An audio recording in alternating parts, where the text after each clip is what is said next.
An easy way to personalize some student learning and have students complete work at their own pace is to set up student completion rules within Schoology. The first thing I need to do to set up these rules is to first of all have folders created within my course. And you can see here I have my Unit 1 folder and I have activities within that folder for my students to complete. So I have 4 things that my students need to do. I've already set up student completion rules on this folder, which is why you see the check mark that says must complete. To set up these completion rules, I simply go into options and click on student completion, and then what you have here is my folder. And what I simply need to say is that my students need to complete the folder. If I had several folders with my course, I had Unit 1, Unit 2, Unit 3, I can just click Add Requirement to say now they need to do student completion rules for Unit 2. Once I have done that, I simply click on the cog next to my folder and click on Student Completion. Here's where I set up the rules for the particular folder. So for instance, in this folder, I have an assignment that's called test, and I have 2 things that my students must do for this assignment. They have to make a submission and they have to score at least 75%. They have to do those things in order to move on to the next thing, which is a page that they're simply going to view before they move on to the quiz, in which they have to score 75%, before they can move on to the link which they're going to view.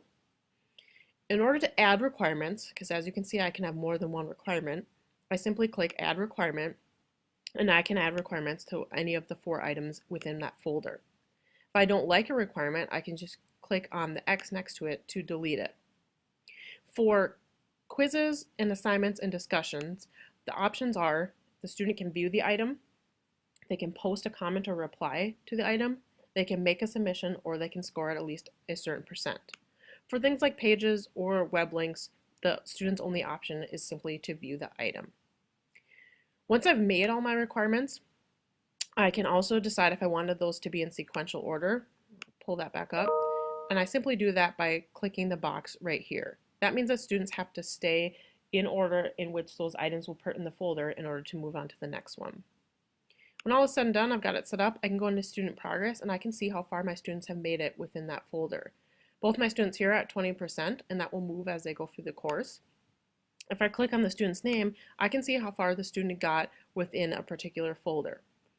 So for right now, my students are both only at 20% in my course, but all of these items are in progress.